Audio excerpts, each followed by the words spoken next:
Okay, let's talk about the visions of the White Room. Okay, some people associate it with the Illuminati, some people associate it with the MyLabs, some people associate the MyLabs with the Illuminati.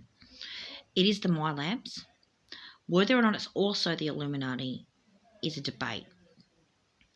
Some people associate the Illuminati and the MyLabs with the Masons as well. That's also a debate. Whatever the case might be, the visions show these white rooms, usually with a sort of window in one of the walls.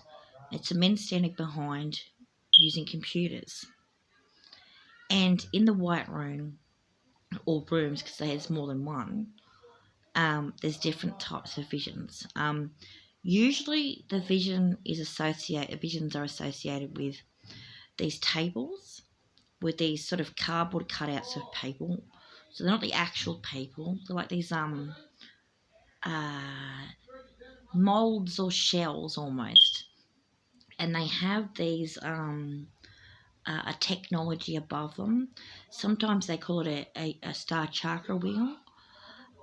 Sometimes they don't.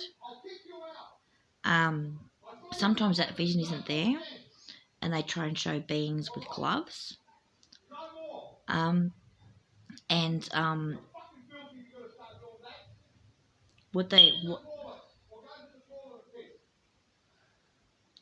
what they what they what they do in that place is quite strange. So the visions they usually show, there's lots of different ones, but what they usually show is that they're putting stuff in the cardboard cutouts or the shells of the people, and either the wheel thingy or the devices or the gloves that those beings are wearing are moving things around in the shells, and there is a central point around the circle of people on tables where images of those entities or mirrors or whatever, or spirits, appearing as a sort of almost like collective, not manifestation is not the correct word, but collective apparition. And so they move the stories around, they move the entities around using that, and it changes the apparition of what's in the middle. It also changes the apparition when we change what's in the middle. It changes the apparition of what's in the circle. Okay, and so the different usually the the the cardboard cutouts or the shells that represent people, um, they are real living people that they're based on, and they try to create the illusion that when they're doing that, it's having an influence on real people. And what's really fascinating is that it does. That's the part that's very strange. After a long course of time, it becomes very easy to not necessarily believe, but be under the impression that even people who are overseas are affected by that. And if they're in that circle with the other, like if they've got a cardboard cutout shell in that circle, then they could be affected by that. One such person who's appeared in those circles is Mr. Musk. He's also appeared in another vision where he was lying on a table and he had a virtual reality helmet on that was roughly the equivalent of a different version of the theme of the Star Chakra Wheel, that was associated with artificial intelligence. That was experienced as though was actually him. So in that vision, he was even aware that he was here, and and then an event happened on the physical plane overseas, where they tried to claim that there was a relationship between the two. So in those visions, another vision included a white room that had a mirror on it, um, and a man was sitting on a chair with curly brown hair. They tried to claim the man was Weird Al Yankovic. This is not even a joke. And that he had a lot of beings passing through his head, and Elon Musk was coming in and out of the room and working on him. One of the things the visions of those places do is they tell lies about different groups, about different religions, about different cults, about different people, cultures, and societies. They tell lies about what does belong with you and what doesn't belong with you. They fib, and so they get very unimpressed. Hear you say, decide to manipulate the space or try to create the illusion that you're manipulating their space by removing cult symbols from what they call the central nexus, which is the place in the room that was mentioned before where the apparitions meet. And if you remove things like the G symbol from Masonry, the Kybalion, the Christian cross, the Scientology cross, and all the world religions, some very strange things happen. You start to experience a vision, and by the way, vision doesn't mean physical plane. Okay, all the physical plane is normal. There's no spirits being seen. There's no spirits being heard. There's some kind of weird mental experience that's been going on that is inconsistent with the self's beliefs and this body's beliefs, but is associated with that somehow. And so one of the visions they showed before we're not quite sure it was Alfred Yankovic, although it appears some kind of they're calling it a egregore. It's almost as though based on the Alfred Yankovic, an interaction with the actual Alfred Yankovic, they've gotten him out of there, and they've done some kind of egregore-like thing based on some of his music and the behaviour of some of the spirits associated with the shells in that room. Okay, and so different individuals who were passing through the Tesseract cube system or the wheel system might also appear in the white room as well. And some of them play on ideas that they say Alfred Yankovic when they're not, or they play on ideas of the Elon Musk when they're not. But usually it's they're doing that after the other ones were already there. So it's very much context dependent. Many different beings have been through there. Several different popes have been through there. The King of England's been through there. So as in Mr. Charlie Windsor, whatever his name is, these is von Battenberg or something. There's in the visions. It also shows visions of events happening in faraway places. Sometimes it appears on the news a couple of days later. In fact, fairly often. Sometimes it's extremely traumatic. Whatever the case is, that facility, whatever they are, they lie about every single group and every single person.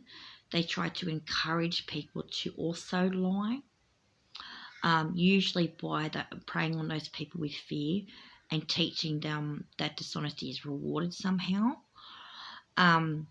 They also try to encourage what you might call docility, which is you're basically beaten down until you comply.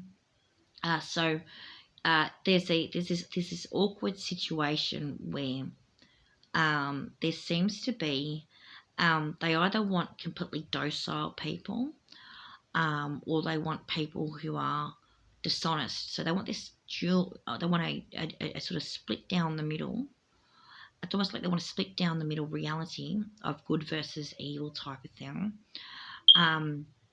And so they don't like this idea that people are complex individuals who are capable of learning and who are capable of seeing beyond cults. So when people are seeing beyond cults, including the text real cult that Mr. Musk has been part of, and hopefully, if there's any truth to that, he's leaving. Then you'll probably find um, you'll probably find you'll probably find that that particular facility was very unhappy with beings being taught as they pass through about things like the symbolic versus the actual, cultural identification and misappropriation and myopia as ideas, the sociology of art and psychology of art, scientific concepts from psychology, being taught the actual structure of international law, in the case of Australia, nation-state law, and the issues of sovereignty associated with that, the difference between multiverse theory as well as what they're talking about with the New Age movement, which is basically the many head story. And so they're sort of this people being taught things like logical fallacies. People being taught things like you shouldn't misidentify with each other. People being taught even questioning science and say, look, these type of experiences are showing people that material monism is a load of crap, and based on their experiences, they'd be the correct answer is immaterial polydualism. Like even that has provoked a negative response sometimes from that facility. So when you take away all the cults, text real the lot from the central nexus in that place, okay, it's tried to respond with trying to create different projections on the beings there to say that to some kind of make some kind of threat. That sort of threat-based fear, mind control tactics type behaviour is probably why other Pacifians have also called it the My Labs, because that means military industrial labs. Okay, and so it is militaristic, fascistic behaviour that they're doing. When they say it's the Catholic hell realms, that's not true. Okay, in Catholicism, you only go to hell after you die. Does this physical body look dead to you? Like, even if you're without your spirit, and there are other beings there as a consequence of something like that or whatever else, okay, if your physical body's still breathing, you're not fucking dead. That means that it cannot be that. Okay, it also cannot be the Muslim version of hell either. It's also not the case that it accurately describes Judaic Sheol. Okay, although they do describe, as far as we know, Sheol as a place of transition. That transition is after you die. So again, if your physical body's still breathing, that's not the correct description for that either. It can be likened to, but that doesn't mean that it is. And so what they attempted. One of the things they attempt to do is try to have rigid ideas about symbolism. Okay, so say for example, you see a six-pointed star in a place like that, you're not seeing Judaism.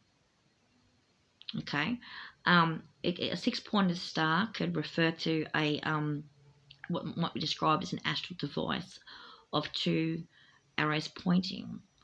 It refers to other things as well. It doesn't necessarily refer to the divine union of woman and man either. Okay, the important lesson is that the symbolic and the actual is context dependent. And the big lesson is that you don't actually know what the symbols refer to. One of the things they said, or some beings have noticed, is that the place seems to use what's called false mirroring as well. Now, false mirroring in that particular case, in what's being referred to right now, means that they try and say that microcosm and macrocosm are related through a specifically defined set of symbolic relationships specifically associated with ideas like Western astrology, okay, as one example of it, or through another means, but usually it's Western astrology. They try to argue, for example, as well. So in the different cult lies that got pointed out, they got told that, well, no, that's there's no reason to believe that Kabbalah, for example, as it's practiced, what they call the mystic Kabbalah that you might see some New Agers pointed out, they got upset that it had nothing to do with Judaism. I was like, well, why not? Because Mosaic law says that you can't do astrology, and they're using planets on it. The planet stuff on it is crowning. And it's like, well, how dare anyone actually know enough basic information to challenge your ideas? Okay, so you might say, so you're a Christian then, and you hate the New Age. Well, no, actually, because they seem to be people who you guys have tricked and misprogrammed. And they're trying to tell the truth about something, but they've been misled somehow. So it doesn't necessarily follow that those people, like if you look at like some of the New Ages, it doesn't necessarily follow that they're trying to do harm. It's more like they're under influences, and so you can't hate them either. Okay, so if you go through the list long enough, you even get to Satanists and Wiccas and stuff like that. And you'll see those people were misled by what they call the egregores of those places, or the stuff in the central nexus that they're lying with. The Wiccans and the Satanists were lied to with that as well. And those the symbolism of their cults lied to them. 4chan, similar. Okay, they did something very much the same. They mistook the symbolic for the actual. They had a myopic view of what symbolism is too. So they started to use that inappropriately, and created egregores for that as also. And there's been group after group after group that's done it. And so that what's behind that, it seems to be that White Room facility. And so the question then becomes, is that the Illuminati or the Masons? Well, this is an interesting question because it doesn't make any sense. The Illuminati needs to be distinguished from the Masons to start off with. And the word term Illuminati needs to be understood as probably referring to something else. The Masons, whatever they were in America after the 1950s, okay, and whatever they brought to Australia after the 1950s, as in Walter Griffin, seems to be quite different from what they were in the 1930s. So this physical body here that's talking to you right now, forget about what place is doing or not doing, or what beings they're experiencing. This physical body, okay, we'll call them the recipient for now, okay, is someone whose great-grandfather was a Grand Master Mason with the International Order of the Odd Fellows, and passed away in 1935. Okay, he was born in 1866, and he passed away in 1935. And this physical body's grandfather, okay, his son, was born in 1905. And that might surprise you because this face is obviously not 60 or 70 years old. Okay, however, as a consequence of that man marrying at an older age during World War II, and his daughter being one of his later children, it meant that this physical body has a mother who is average age difference. You know, it wasn't this physical body has a mother who's average age difference, but who had a father who was old enough to be her grandfather. Okay, and a mother who was old enough to be her grandmother. Okay, because they didn't marry late in life. They married. She married at an average age, and he was older than her. And again, there was a generational difference between the two parents, because the mother was born in the nana was born in 1920. So a man born in 1905 married a woman born in 1920. Okay, and the man born in 1905 was the son of the Oddfellow Grand Master. And there's nothing from the family history to suggest that those people were involved in anything that would be described as esoteric. And certainly were not involved in any of that full society crap that the Continental Masons in Europe were involved in, leading up to World War II.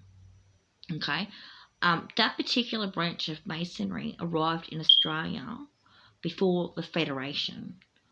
It arrived in Australia before the ALP, existed independently of the ALP, and when the ALP and the Federation happened, over the course of a couple of decades, people from the different Masonic lodges that had had no esoteric inclinations whatsoever have gone, well, the ALP is where the workers' rights movement's going, jump ship, join them. And so they've done that.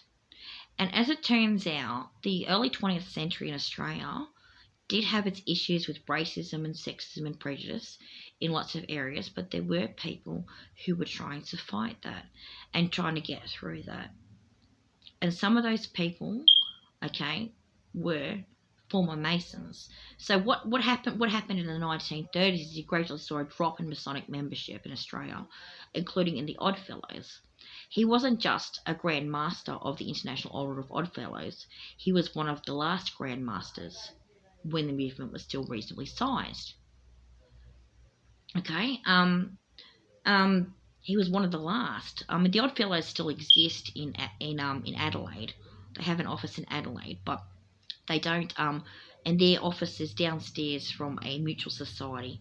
Because the mutual societies, actually, the history of them is that they partially developed. They developed for several different reasons, but they developed partly as a consequence of becoming the pot to put the pennies in that the Masons were using to give people sick leave and pensions before nation states existed to give people sick people leave and pensions from taxation. So these people that were involved in Masonry in the 1930s, who came from the genuine working class, had barely a sixth grade education, okay, and in some cases were anti-religious, secular individuals, okay, who had no interest in that subject whatsoever, let alone knowledge about it, okay, were people who jumped ship and joined the ALP. And this physical body's grandfather, the one that was born in 1905, he did just that. After his father passed away in 1935, he joined the ALP. He left the Oddfellows and joined the ALP. As a consequence, his father's grave has the J symbol on it, but his grave does not. Okay, so because the symbol's there to acknowledge that he was a respected member of that community. Okay, so Masonry these days, you can say, so this is what's confusing. This is example of people being lied about. Masons these days will tell you straight up flat that no, they're not doing skull and bone rituals, blah blah blah. And there are people who are confused and swearing blind that they are. Okay? Are the Masons lying, or those people lying? No, they're not. There is something behind both of them that's telling both of them fibs. Okay? So, to say that there's no esotericism in Masonry is a lie, though. When it comes to continental Masonry in Europe, as it applies from about, say, 1700 or 1800, or more specifically the 1800s, and specifically continental Europe, okay, with small elements in Britain as well, which is where you get your, well, Crowley like that? We don't think so. He might have been. It sounds like he probably was.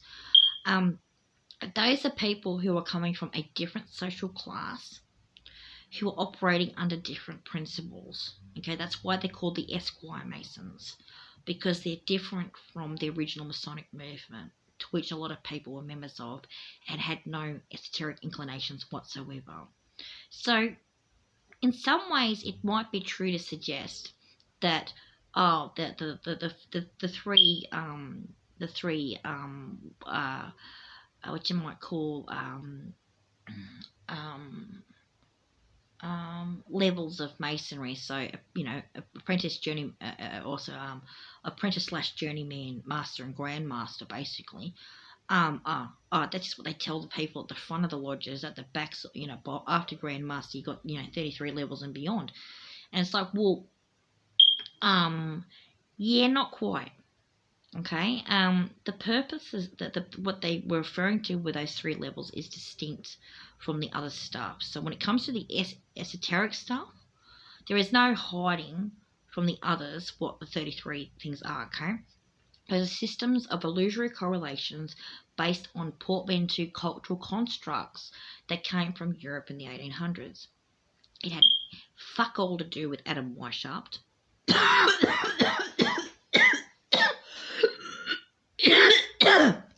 It had a shit ton more to do with Robespierre. You can chuck Adam Weishaupt out and you can put Robespierre in. Okay, you're talking about the Jacobites. Okay, and their perspective on things was related to the Americans. So the political relationship between the French and the Americans is where that comes into it. The other groups, not so much. It's like, oh, we don't need to have your debates about fractures and fucking masonry. Well, you do if you want to comprehend it. Because like so many other movements, it's misunderstood. Okay? Christianity is misunderstood. Judaism is misunderstood. Islam is misunderstood. Theosophy, the New Age movement, Wicca, Satanism, every culture you can think of is misunderstood because of groups, okay, taking that natural tendency of people to be curious about other people's ideas. Okay, so this tendency for people to be curious about other people's ideas is quite normal. It's called cultural exchange. So cultural exchange is distinct from cultural misappropriation, myopia, and misidentification. Cultural exchange is when 2 people are sitting down and having an earnest conversation where they want to get to know each other's ideas better. Okay, there's nothing wrong with that. That's fucking normal social behaviour. It's quite normal. It's very commonplace. It's also very commonplace for an individual or group of individuals to try and research other people's ideas because they're curious about them. Okay, that's not the issue. The issue is the interpretation. Okay, so the myopia happens when the worldview of the person doing the exploration is projected onto the ideas that they're exploring, which is really easy to do, and every group has fucking done it. Masons have done it, Jews have done it, Muslims have done it, Christians have done it, Hindus have done it, Buddhists have done it, okay, Baha'is have done it, okay, Theosophists and Wiccans and Satanists and Thelemites and Chaotes and definitely Scientologists have all done it. Okay, so they're engaging. Text reel is an example of that too. This idea of politics and religion being like a place where people who probably are trying to do cultural exchange are actually engaging in some kind of projection practice, which is called cultural myopia. So that myopia leads to misidentification. Okay, and if there is a toxic entitlement issue, it might lead to cultural misappropriation. So if you claim someone else's culture as your own when it's not, okay, that might be inappropriate, okay? If you're talking about a cultural group, okay, they have membership rules, okay? And if you haven't met those membership rules, you're not a member, okay? True story, okay? So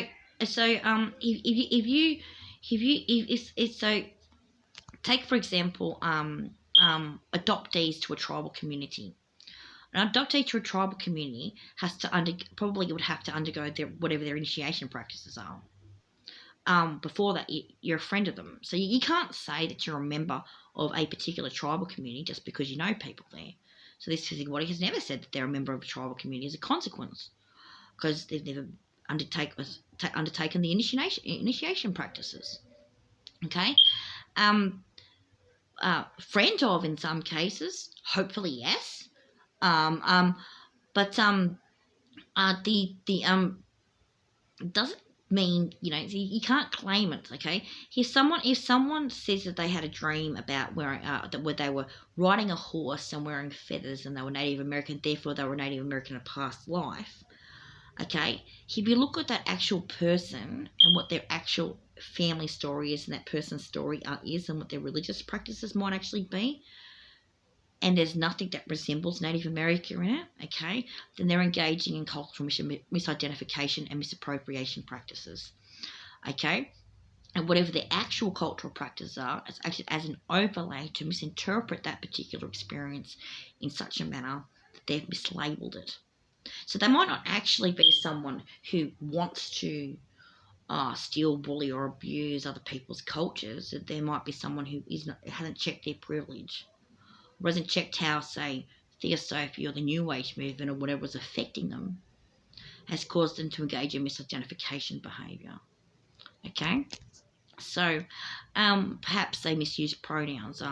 Okay, so subject to accurate speech, that particular individual might have been better instead of saying he used the first person pronoun when he said it. Right, this is a true story. He used the first person pronoun when he said it. Okay, and that suggests to people who hear it that he's talking about himself in that context, right? Okay, but in the context of other information, it cannot possibly be, because he has no Native American ancestry.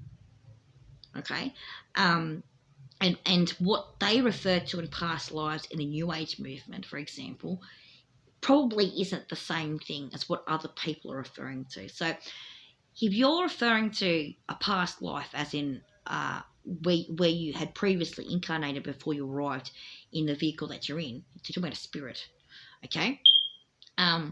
Okay, that's a very interesting thing when you're talking about transmigration while alive. So go back to that white room story where they're moving the spirits around and whatever else, okay? That's a form of transmigration while alive, okay? That's not reincarnation. That's not a past life. That's temporarily changing address. It's bilocation mirrors. It's projections. But you can hardly call it reincarnation or a past life. But it seems like sometimes people have been tricked into using that type of language, saying it's past life. Oh, they've got a new life, then it's yours, isn't it? Well, actually, that person might belong somewhere else. Are you sure that that's a past life? Are you saying that person's dead?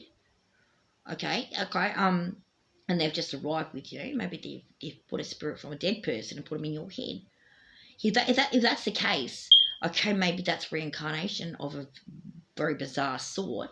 But nonetheless, other than that, it would suggest it's transmigration while alive. Well, it would be the correct answer, and that person might want to go home. So that would be so for that guy to say that, it sounds like he was it might have been experiencing something like that, or at least was experiencing some kind of non-local perception that he misidentified with, which is an example of false claiming. Okay, so it's inappropriate behaviour. Okay, now that cult through its language tricks people into doing that. Okay, so when you go into the New Age and the Theosophic movement and stuff like that, you might actually be dealing with people who mean well, but they are sorting through imperial programming, which like you would not fucking believe, and those cults are full of imperial fucking programming. So it's not to judge them or to say that they're bad people inherently. It's more to point out that they don't know what they're fucking doing. They're being tricked by something. They're being tricked by the sociological context of their cults. They're being tricked by the language of their cults. Okay, and there are other ways of interpreting that. Now, if the actual New Age and Theosophic movement, okay, has a different definition of those words, okay, they might want to offer them, because what's usually seen is a group of people just randomly using buzzwords and saying words and not providing definitions for what they are. If you are, without being rude, okay, Catholicism is a load of fucking horseshit. But at the same time, if you ask a Catholic what is transubstantiation, they would tell you that at Mass, the ritual of Mass, okay, they get the crackers. The priest gets the crackers and he prays over them, and it is a Catholic doctrine that literally transforms the crackers into the wine in the body and blood of Jesus Christ. And you can turn around and say that they're fucking bananas, and that sounds like cannibalism if you want, because it fucking does. But they'll tell you what that word means. Okay, you can ask a Muslim, what's the Dajjal, and they'll tell you what that word means. Okay, if you can ask a Jew what's Sheol, and they'll tell you what that word means. They might also tell you that astrology is a type of divination, and it's also against Mosaic law, so you won't find it on fucking Kabbalah, unless you're talking about Thelema. Okay, you ask a Hindu what's Rama, they'll tell you what that means. Okay, they have clear definitions of what those words mean because they're members of that group. Okay, when you get the hodgepodge groups who are pulling words out like multiverse, or pulling words out like universe, or pulling words out like DNA, or fucking whatever weird shit they're fucking saying, they are taking other people's words out of context. And they're actually describing something that's drastically different from what those words mean to other groups. So if you're talking about, say, a Hindu or some other group that believes in reincarnation, here's what it means. Body dead, spirit left. Here's what it usually also means. Spirit went to live in a descendant. Changed and became the new person. Okay? Or maybe flew around and lived somewhere else. But the body has to be dead for the spirit to leave and to go somewhere else.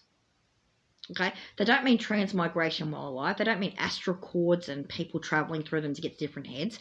They don't mean some white room facility where there's some weird tables and shell cutouts and some bizarre as yet unknown, although I suspect it means to move the mirrors around or some crap. Okay? They don't mean that. They don't mean transmigration while alive. Okay? That's not a past life. It's movement. Okay? So this sort of misuse, this miscommunication that happens there. So the language of different groups has drastically different operational definitions, and so the different groups aren't communicating with each other effectively, and they've been getting upset with each other about it. They've been getting upset because the consequences has been that they have been misrepresented. Misrepresented.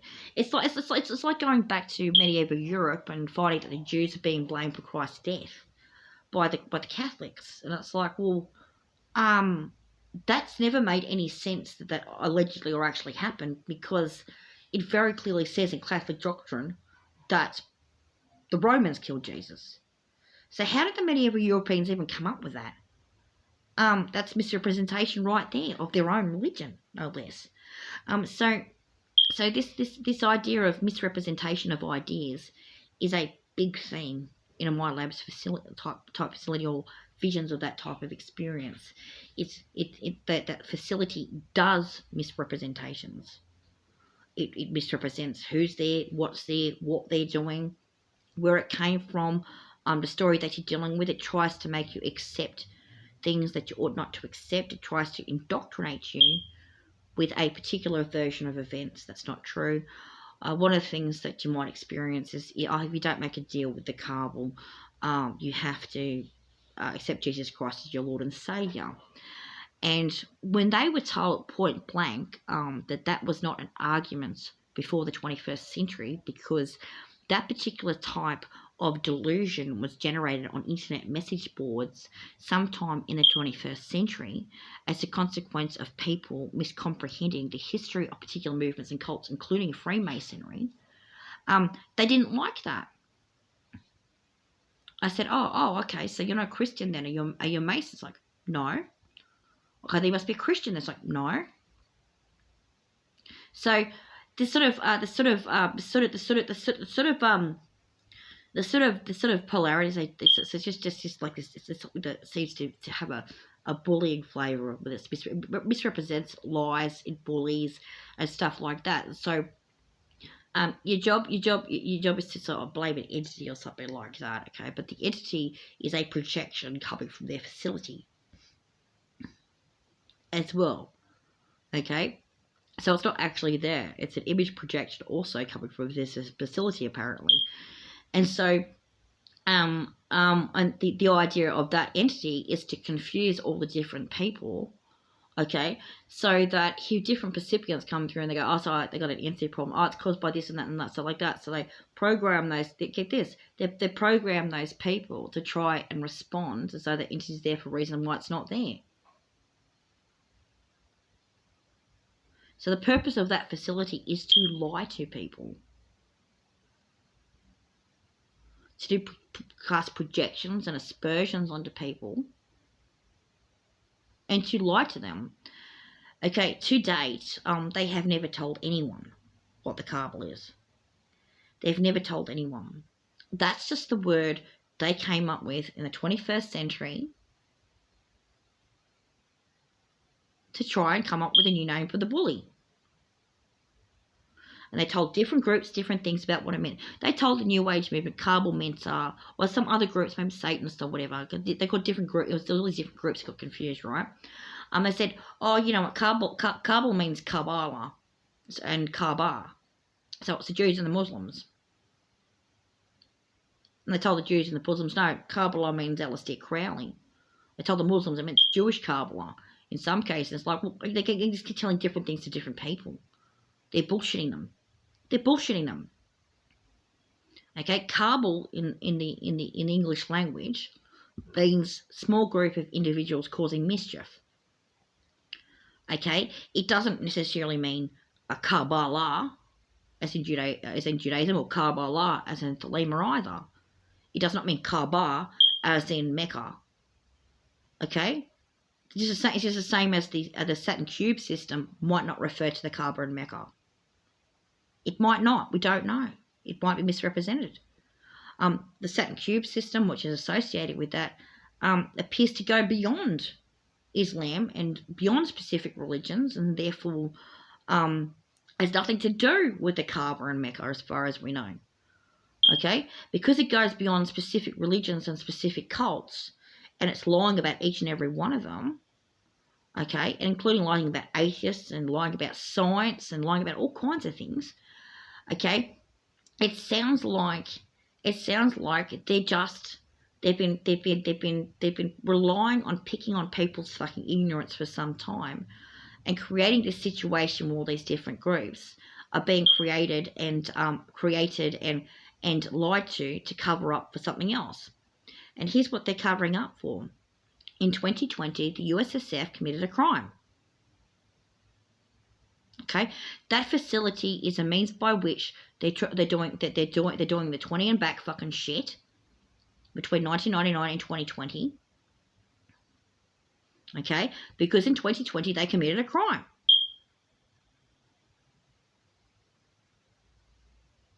That facility is the United States Space Force, and it's lying to people.